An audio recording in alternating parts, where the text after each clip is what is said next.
Assalamu alaikum. I hope you all are fine with the grace of Allah Almighty.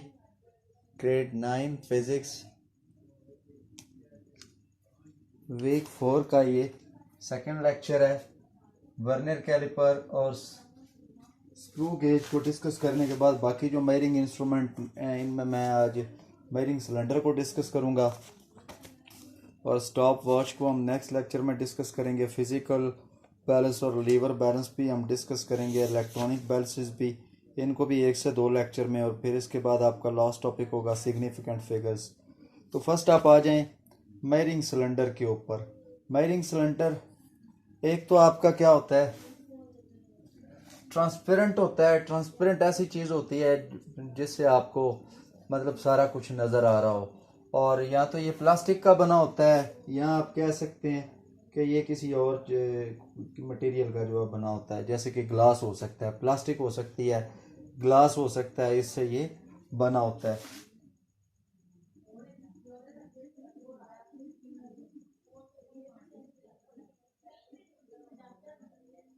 Made up to glass और plastic.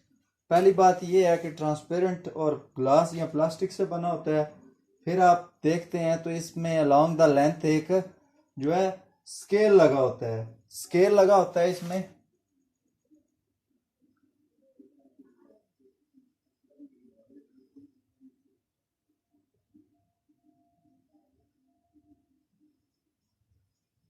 ये scale जो है, जो scale है ये आपका मिलीलीटर में होता है। स्केल आपका किस में होता है? मिलीलीटर में होता है। और ये कितनी आपकी मेजरमेंट्स में ये रिक्वायर्ड होता है, ये आपके पास 100 मिलीलीटर टू 2500 मिलीलीटर तक ये आपको अवेलेबल होता है। जो स्केल लगा होता है वो मिलीलीटर्स में होता है। ये आपको 100 मिलीलीटर से 2500 मिलीलीटर तक जो है ये अवेलेबल होता है। और ये लिक्विड और पाउडर जो आपकी सब्सटेंस होते हैं उनका आप इससे क्या फाइंड कर सकते हैं? आप इससे उनका वॉल्यूम फाइंड कर सकते हैं।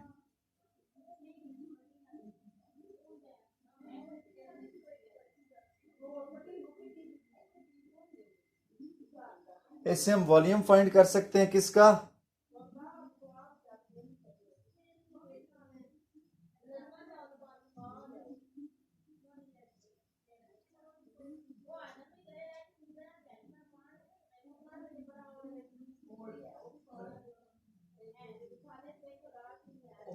लिक्विड हो या पाउडर हो, उसका हम वॉल्यूम फाइंड कर सकते हैं इसको यूज करते हुए।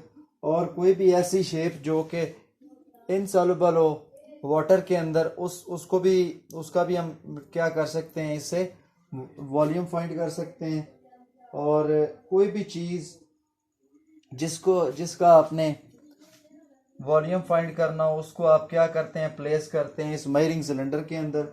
मेजरिंग सिलेंडर के अंदर आप इसको प्लेस करते हैं और इसका लेवल जो होता है उसमें जितना चेंज आता है उस चेंज को देखते हुए आप फिर क्या कर लेते हैं, इसके वॉल्यूम को कैलकुलेट कर लेते हैं, या जो इंक्रीज इन वॉल्यूम होता है उसको चेक करते हुए आप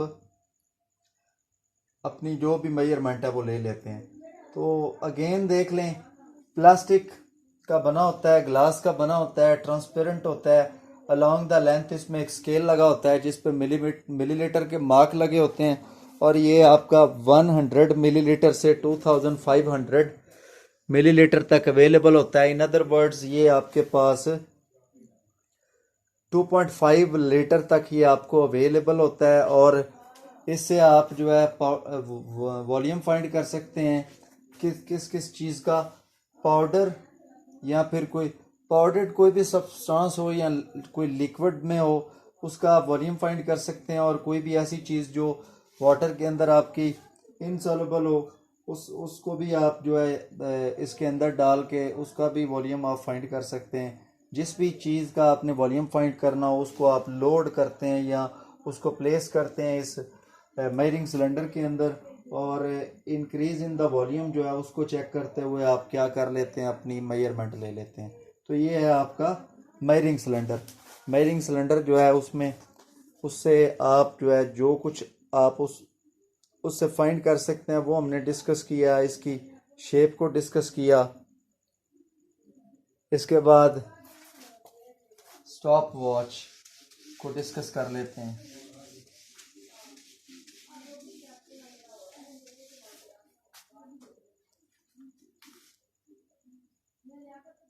स्टॉप वॉच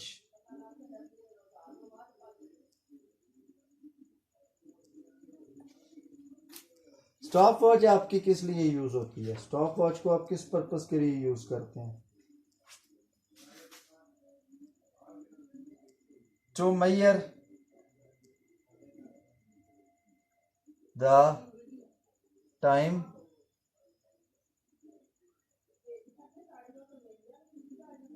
इंटरवल। आप किसी भी एक्टिविटी का टाइम इंटरवल फाइंड कर सकते हैं।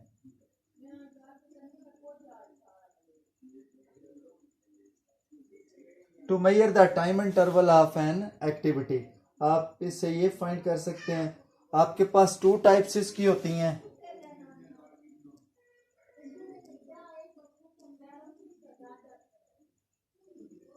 Mechanical, digital. स्टॉप वॉच की आपके पास टू टाइप्स होती हैं, एक मैकेनिकल होती है, एक डिजिटल होती है। जो आपके पास मैकेनिकल होती है, measures time interval up to 0.1 second. और जो आपके पास होती है डिजिटल, वो आपके पास 0.01 सेकेंड तक। मींस जो आपकी होती है मैकेनिकल स्टॉप वॉच, वो 1 सेकेंड के 10th पार्ट तक जो है मेजर कर सकती है टाइम को, और जो आपके पास डिजिटल होती है वो 1 सेकेंड के 100 पार्ट तक इसको जो है वो कर सकती है मेजर। और इसके बाद जो आपकी मैकेनिकल स्टॉप वॉच होती है उसमें एक नॉब, एक बटन सा लगा होता है, उसी को आप यूज करते हैं स्टॉप के लिए, स्टार्ट के लिए और रीसेट के लिए। वही जो नॉब है उसको आप एक ही नॉब को आप स्टॉप करने के लिए, स्टार्ट करवाने के लिए, और फिर रीसेट जो आपने पहले रीडिंग ली होती है, जो मेजरमेंट ली होती है, उस मेजरमेंट को जो आपने ख़त्म करना होता है नई रीडिंग लेने के लिए, तो आप इसको रीसेट करते हैं। सब के लिए एक ही जो बटन है वो आपका यूज़ होता है। आप उस नॉब, उस बटन को प्रेस करते हैं तो आपकी जो स्टॉप वॉच है वो स्टार्ट हो जाती है। फिर आप उसको प्रेस करते हैं अगेन, तो क्या होता है कि जो एक्टिविटी की ड्यूरेशन होती है, टाइम इंटरवल होता है, वो आपके सामने आ जाता है, और फिर आपने रीसेट करना हो उसको अगेन प्रेस कर देते हैं। और जो डिजिटल स्टॉप वॉच होती है, ये इसमें भी आपका स्टार्ट स्टॉप बटन जो है वो लगा होता है, उसको आप प्रेस करते हैं। तो जैसे ही आप स्टॉप स्टार्ट बटन को प्रेस करते हैं तो ये स्टार्ट हो जाती है, फिर अगेन प्रेस करते हैं ये स्टॉप हो जाती है। फिर टाइम इंटरवल आप देख लेते हैं, उसको रिकॉर्ड कर लेते हैं। अगेन इसको रीसेट करने के लिए उस बटन को प्रेस किया जाता है, तो आपकी स्टॉप वॉच कहाँ पे आ जाती है?